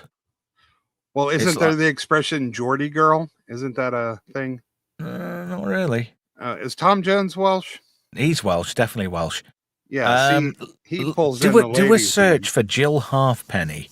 That might yield an interesting result for you. I haven't seen her on TV for a while, so I can't attest to if she's still absolutely yummy gorgeous. I tell you what, my ultimate three-way now is Jill Halfpenny back in the day, and the lass who was the lass in Torchwood. I can't remember her name. Eva. The fit one. Yeah. Well, yeah. She's a little bit like Eva Green, right? I remember. I'm gonna have to Google it now. Yeah, I'll IMDb it. It's on my. Is it Cooper was her name, or was that the character? I can't remember. No, that wasn't it. It's on the tip of my boomer tongue. You're a boomer. Yeah. Oh man, I've never once said to you go boomer. Is that Eve Miles? That's it. You beat me to it. Yeah, I thought it was Eve, but I kept thinking Eva Green. No, that's another hottie. Bloody hell, she's changed over the years. If you just have Haley Atwell, doesn't that count as a three-way between? Oh, I don't know. One, two, that's Swapper's territory. I wouldn't touch Haley Atwell because that's Swapper's territory. I tell you what, I've changed my mind now. I've changed my mind again. If I could have a super duper three-way, probably Eve Miles back in the day, and Kate Beckinsale in the what do we call it? That vampire shit. Is it Underworld? Underworld, but she's such a nutter. I don't even like. Yeah. Oh, she was cheers, mate. Thank you for the pot knacker. No worries. She was so fine back in the day, but she is a real she's had that buck owl face thingamabob done and Ozempic, hasn't she? Yeah. She's racing Ariana Grande to see who starves to death first. Oh God, Ariana Grande, she's just disgusting. And that lass who's in Wicked with her. Don't even Cynthia Erivo. Yeah, she is absolutely foul. She is she doesn't even look human, man. No. She's like She a looks human like, version of a xenomorph. That's she what looks she like is. something what crawled out of Wrath of Khan's arse. Like if a xenomorph had a baby with a human, it would look like her. I know, man. God. She's I'll tell you really what, hard. I'm going to call it at past. But Sure. for those of you who have just recently joined us, because Robert Redford sadly passed away, he's done so many great films over the years. But the most fun film that I saw him in, which I kind of like, what fits with the Just Great Movies ethos, is Sneakers from 1995. That is such a great film. Hey, and I tell you, you've got James Earl Jones in that as the CIA bloke at the end. Do you remember that? Oh yeah. David Stratham also in there. Ben Kingsley. Mary McDonnell, Ben Kingsley. Yeah, Mary McDonnell. She was God, gorgeous in that. I can't believe Gandhi turned out to be the bad guy, man. Yeah, I know. It's such a bummer. And he got the worst American accent. Marty. Who's Marty? Is he a Marty bum like the Arctic Monkeys? Marty. Oh yeah, and here's a pro tip as somebody who's... Wasn't he sat on a crate too?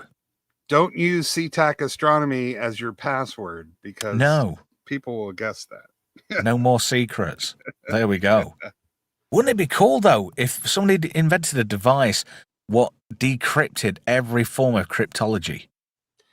That would pretty much spell disaster. Franco says no spoilers. Oh. He says he's not seen it yet. So sorry, Franco. Who's your current preferred three-way of, like right this moment?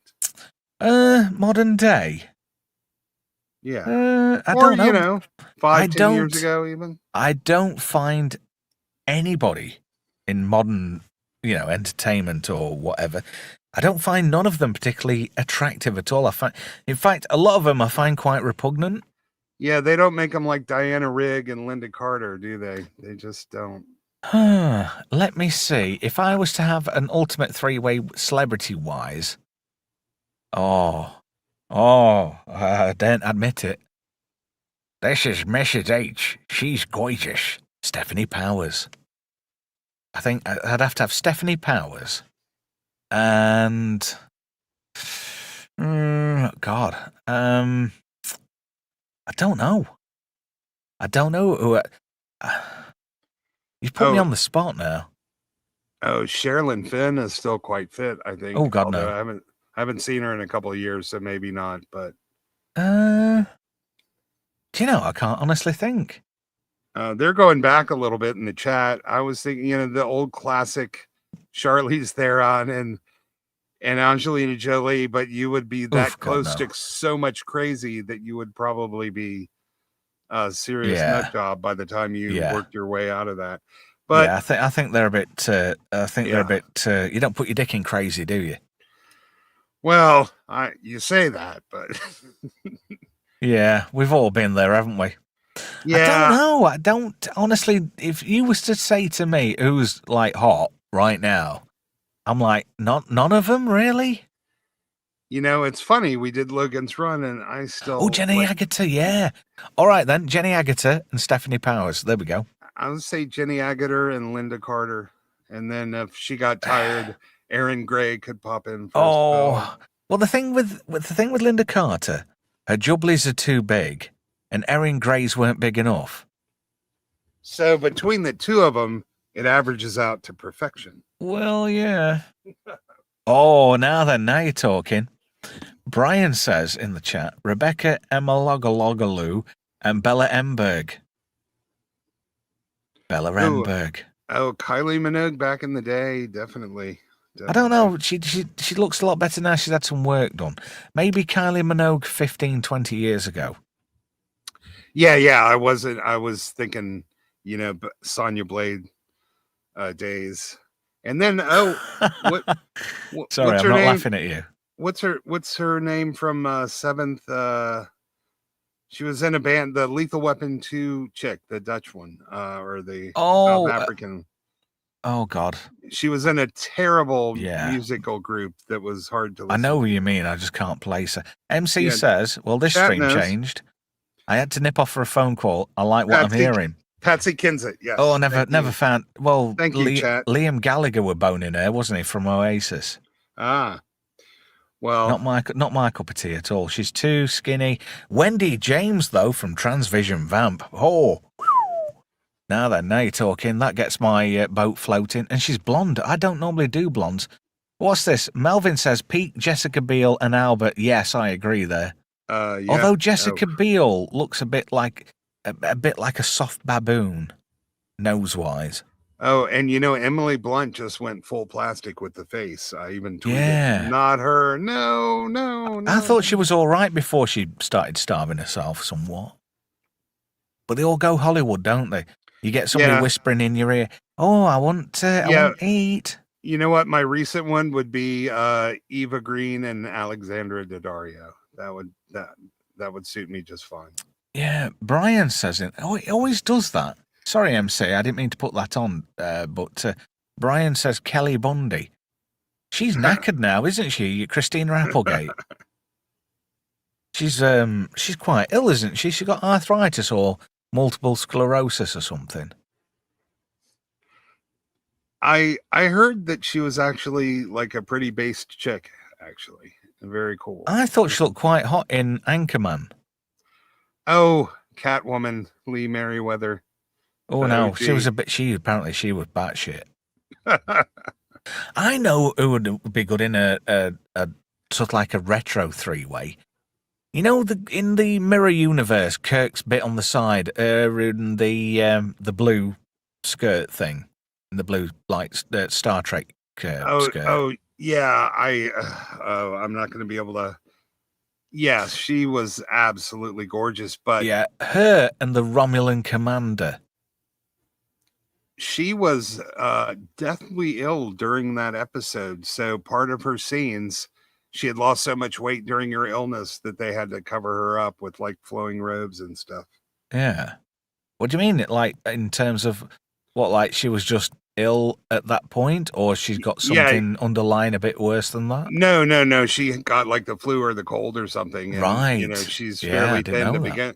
It didn't take her long to drop 10 pounds and look pretty, sickly. So they had to sort of cover her up with that's why she has such a different look throughout the episode.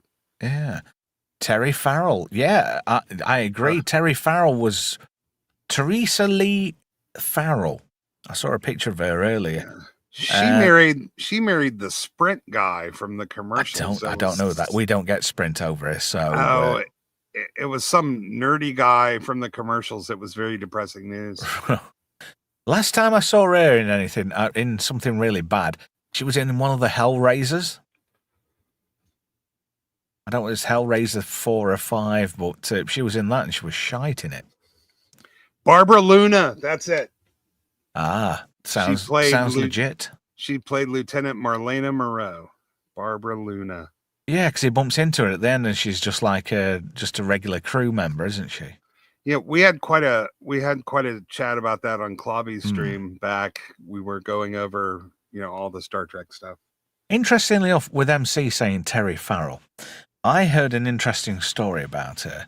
Oh, he says that Hellraiser 3, yeah, it was at Hell on Earth. Yeah, it's a fucking bad movie, that is. But apparently, Terry Farrell liked to powder her nose quite a bit, if you know what I mean. Yeah, wasn't that pretty much like we knew that at the time? That wasn't like a super secret. And then Dawn was doing her. Lucky bastard. Perhaps today isn't a good day to get chlamydia.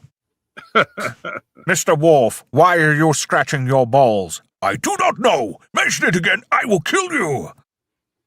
Dr. Crusher to the bridge. Oh, shut up, Wesley. She married Leonard Nimoy's son? Who did? Terry Farrell from 2018 to 2022. What, Adam Nimoy? Yes. He was a director. Is he still a director? I presume, until they. And if I remember right, didn't he direct Digimon the movie? Brian Baker was the Sprint spokesman. I don't know who that is. I know I said half past, but this is fun. This is turned into like a mini Friday night shite. What's this guy's name? Brian Baker. Lucky bastard. Oh, Brian Baker. Yeah, she had kids. They were married for 13 years. Let's see. American punk rap musician, is that him? Or he's No. better known as one part of the founding members of the hard rock punk band Minor Threat. No, obviously not. No. So if I type in Sprint, there we go. Sprint spokesman, yes. Oh God, he looks like a fucking Barry Scott. I don't know what that means. Barry Scott was the Sillet Bang man over here. And he lost the gig because he went batshit crazy and he started doing his own channel as Barry Scott. and then he got a cease and desist from Sillet Bang. Oh dear, art imitating life. Oh, what was his name?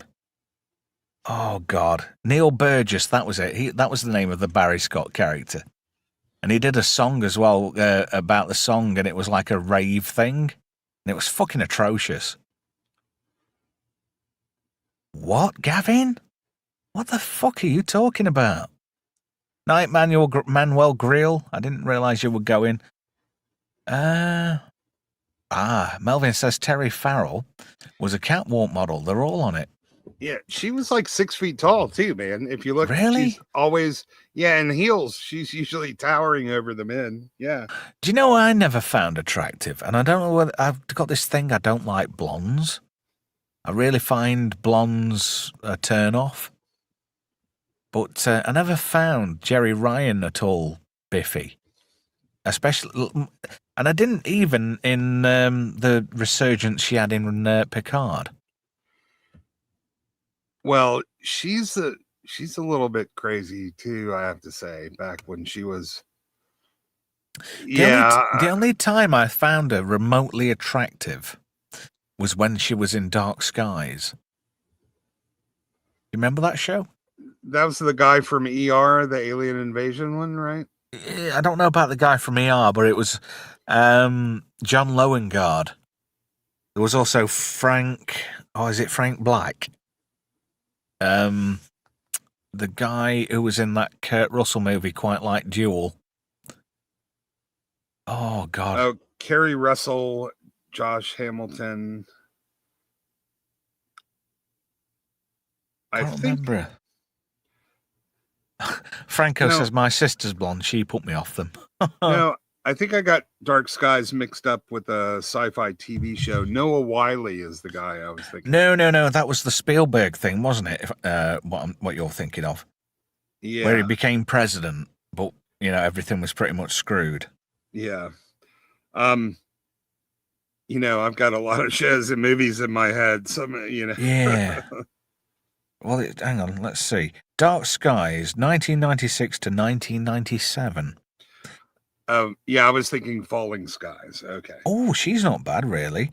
Let's see. There were some really sort of biggish actors at the time. There's a guy who's in Independence Day at the end. He's on a radio, and he played one of the bad guys. I think his name was Jim Steele. Let me have a look.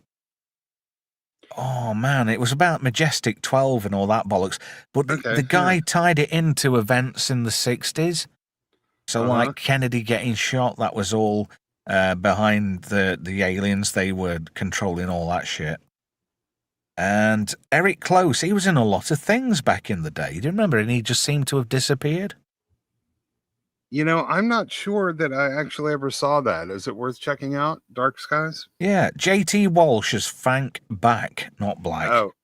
Tim Kelleher as Jim Steele. That's the guy I was talking about who was in everything, and then he disappeared pretty much.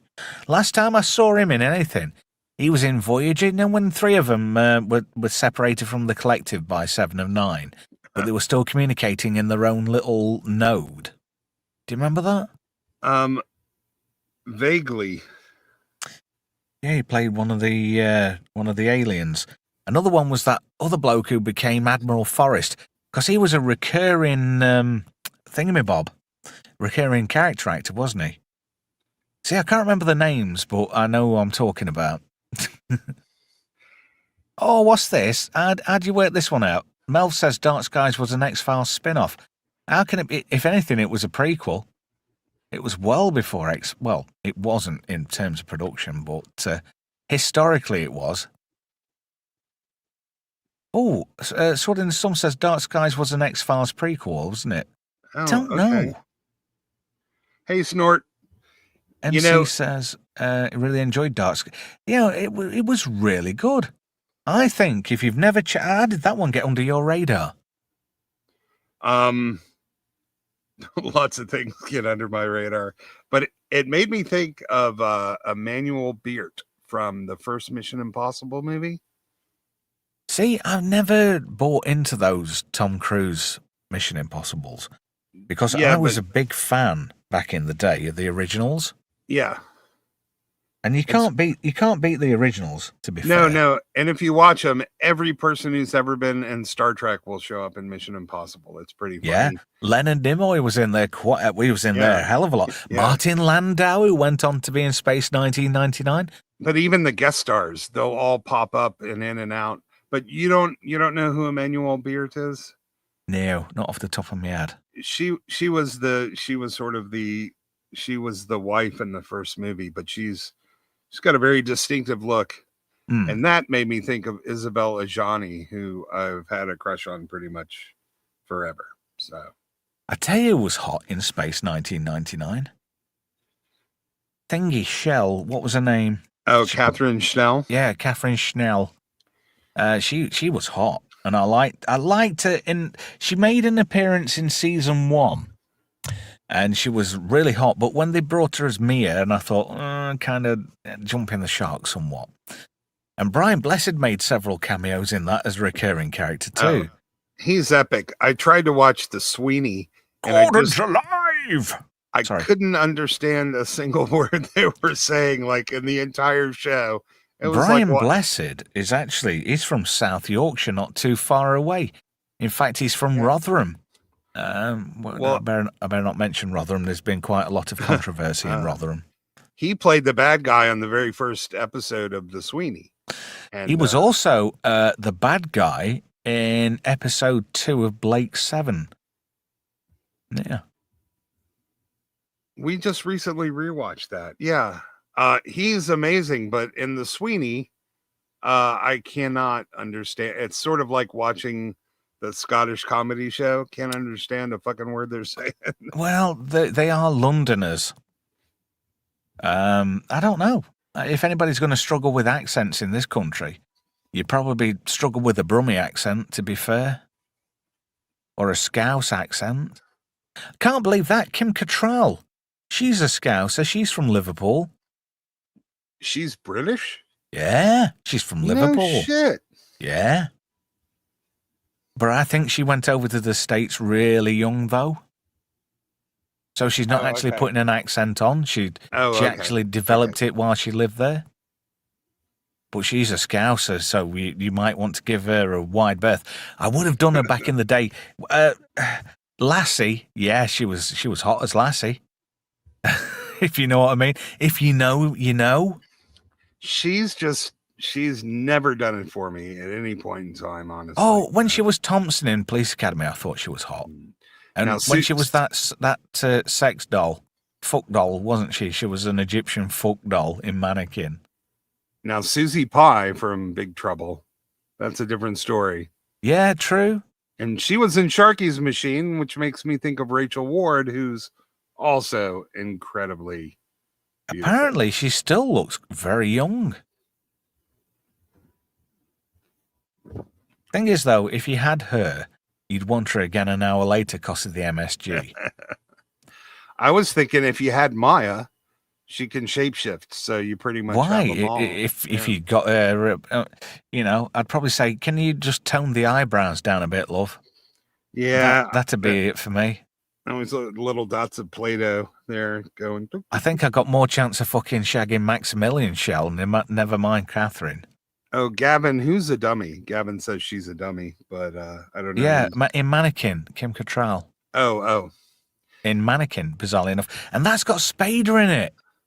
Well, now I'm thinking career opportunities. And you know who? Yeah. A lot of people say that that's the worst role Spader's ever done. But I think he did that on purpose. That they say you do you do the really risque to your career movie, to your career, but you have fun with it. You have a fun movie, then you do a serious movie. Out of all the films Spade has been in, that's about the most fun he's been in a role. I And you've got, think I think he's had a lot of fun in a lot of roles. Oh yeah, definitely. Man, that guy is having the time of his freaking life. Night, Franco. Franco's off to bed, Ista. So if you want to say bye to Franco, that'd be cool. Good night, Franco. But Jennifer Connelly and career opportunity, she might actually be too young at that point. Do you know, she didn't do, she was too young in Labyrinth. Let's put it that way. But when she was in Requiem for a Dream, I mean, you get to see a bit of Bush. Yeah. And I don't mean George. But she purposely looks out of it because obviously there are drugs involved. Yeah, I think Dark City and The Rocketeer. Dark City. Well, Dark City was 2 years before Requiem for a Dream. Yeah. And that gets pretty fucking dark towards the end. Right. And when was The Rocketeer? I don't know. Didn't she end up in a relationship with that guy for a while? Yeah, she did. But I what happened to him? The year. I thought he was quite cool, and then he seemed to drop off the face of the earth as well. Well, it happens, and especially... she is hot in Requiem for a Dream. But the double-ended devices, I thought that... my wife is a big Labyrinth fan, and I thought, I better not let her see this film. And it's got Jared Leto in it. Hey, I watched a video the other day, the link of which I can't remember. But apparently Jared Leto's been the driving force into getting Tron Ares made. Yeah. I remember reading that. But it looks like it's going to be a real... It's not one, not two, but 3 girl bosses in the movie. It looks like it's going to be a real floater. Yeah, well, you've got Gillian Anderson as one of them. You've got the Asian girl I think she plays a cop. Who looks eternally confused at every point. She looks like a thin Aquafina to me. Anyway, Sword in the Storm says, I fell in love with her in Labyrinth, but I was younger than her. Well, that's fine. That's that kind of makes up for it, but... far too young. See, this is the thing with me. People go, oh, look at her, isn't she gorgeous? Oh, she's 20 odd. No. I like older women. That is a thing. I've always had a thing for older women. Fair enough. My wife is 5 years younger than me, but You wanted to know what happened to Billy Campbell? Star Trek Prodigy happened to Billy Campbell. He's in that, is he? Smith happened to Billy Campbell, yes. I don't watch Star Trek Prodigy. I don't watch any of that. I was just looking up his credit. I mean, he's still currently acting. He's got 2 upcoming movies, Breaking Code and A Better Place. But yeah, currently he was in the recently failed TV show, Mr. and Mrs. Smith, which stayed plenty away. Who did he piss off then to end up as a bit part actor in regular TV? He's definitely his 83 credits. It's not the worst career. Yeah, still not sparkling though, considering he was a leading man. Yeah, technically not a Disney film at the time. He did a few guest spots on Melrose Place in 2010, not the real one. Oh, he was in the 4400 for a whole season. Really? Yeah. That was a weird show. That I lost in. It was that guy, that blonde guy. Is it Joel Hesh or something? I don't know. And he was in Tales of the City, which was a sort of a HBO miniseries about San Francisco. He was in the second. Was it that kind of San Francisco by any chance? Oh, yeah, those particular books, And he played a cop in something called Crime Story in 1986 for 3 seasons. So, he was in Dynasty. He's We He's called it had a dynasty over here because every time oh somebody got in Joan Collins' way, they oh died very nasty. Go on. I remember he was in the Next Generation episode as Outrageous Akana by any chance? yes, the outrageous O'Connor. Because I That's thought right. that. I remember that. Yeah. I thought that. Yes, Connolly is married to Paul Bettany. I said Sword in the Storm. Yeah. So I bet she likes to powder her nose now too.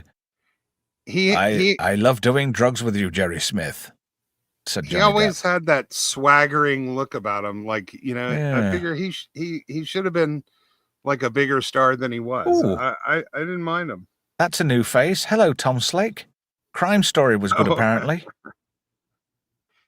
What's Crime Story? I haven't thought about that cartoon in forever, but just seeing his name sort of made me chuckle. Tom Slick. Tom Slick. Is that an American thing? Because that's over my head, I'm afraid. Yeah, it's sort of along the vein of Fractured Fairy Tales. It's later on, but it has that same crude animation style. It was part of a... In fact, it looks like something from the Archies in that style of animation. Yeah, a couple of new names in the chat, by the way. Snortapopapoopatus Cuba. There we go. Hello, you. Snort and I go way back. Friends of yours. Hey, everybody's welcome here. It's always nice to have new people join in the fun. Tom Slick was from a cartoon called George of the Jungle, which was... Oh, I remember George of the Jungle. Well, the Brendan Fraser version, though. No, yeah, it was the animated, and they had little, like, Fractured Fairy Tale things in between, and Tom Slick was one of them. Good screen name, though. I think very blast. Yeah, very slick. Very fun. Yeah, and Snort is a fellow polar bear, so... Right. I see. I had something floating in the back of my mind. Really obscure one-season TV show where... I forgot his name now. It's on the tip of my tongue. The guy who played Mark Michelet in Free Jack and Mike Ehrmantraut. What was his name? Oh, God, I can't remember. Yeah. I'll kick myself when it was Beverly Hills Cop, Jonathan Banks. That's it, yeah. Where he played a bad guy, and it was called Another World. Did you ever see that show? Another World? No, I haven't. Where a family go to the Egypt in Giza, the big one, and it just happens to be a planetary alignment, and it sort of transports them to an exact copy of that pyramid, but on another planet. A bit like Stargate, but before Stargate. Okay. And this family is trying to get out of this, find a way back. And Jonathan Banks is like playing him when he played the atypical asshole bad guy. Some of my favorite TV shows are one-season wonders. Yeah, it's funny that. I mean, Dark Skies was one season. There was a show back in the mid-90s called Strange Luck. I've never heard of that. Brilliant TV show. And it was a Fox one, so of course it was probably canceled right away. Firefly, another oh yeah, I remember that. That was the show that killed Dark Angel. Firefly killed Dark Angel? Yeah. Well, Gail Berman at Fox did, because she was wet through with Joss Whedon. So when Charles Egley and James Cameron came to Fox and said, "We want to do a season 3 of Dark Angel," Gail Berman went, "No, fuck you, bye." So Jessica Alba was out of a job. And do you remember the girl who played original Cindy, the rather attractive black girl? Well, I remember the character, yeah. Yeah, the last time I saw her in anything, she was in the first Crank movie. She was answering the phone for Dwight Yoakam because he played Doc Miles. I've got to see Crank. I've never seen it, and everybody talks about it all the time. It's stupid, but it's so much fun. So D.B. Sweeney was in the show Strange Luck, and this was before he got, like, famous. Yeah, I remember him. He was in Fire in the Sky, wasn't he? Yeah, and he did... with Robert Patrick. He did an FBI show. He did the. Do you know who he always reminded me of? D.B. Sweeney, who he looked like. Do you remember Lieutenant Proctor from Police Academy? Yeah, I can see it a little bit. He looks like him, doesn't he? But sorry. The show's not really available anywhere, and it was a brilliant. It's about he's an orphan. Ooh. He was the sole survivor of a plane crash when he was a baby, and he has like this weird supernatural look. So the weirdest, he's a newspaper photographer, and the weirdest shit is always happening to him, like really highly improbable stuff. And I just thought the show was brilliant, and I think it only even lasted a half a season, maybe. Yeah. It was like a 13 episode season, maybe. Gavin said, I loved Another World, just catching up with the chat. Okay. He also mentions Be Seeing You, The Prisoner. Did you notice in Babylon 5, Michael Straczynski referenced The Prisoner, especially with the conspiracy regarding President Clark? And he did that. He did that one. They did a remake of The Prisoner, which is like blasphemous. Oh, with what's it? I like that. And there's a voiceover that says, "How are we saying it this week, Jim Caviezel?" yeah. What was that off? Was that off Family Guy? Sounds like it. I have vague recollection, but I can't say for sure. Yeah. Mel says, wasn't Tom Slick on his own cartoon about a racing driver? And Tom Slick says, yes, Melvin, but it was Sunday morning with Super Chicken and Bullwinkle. I remember Rocky and Bullwinkle. Oh, he also mentions Dudley Do-Right. I've heard of him. Yeah, that was, I think Melvin asked if he was in his own cartoon. The cartoon was, but it was like Marigold. It was like 10-minute shorts over it was like the George of the Jungle half hour. They would do a George one and a Tom Slick.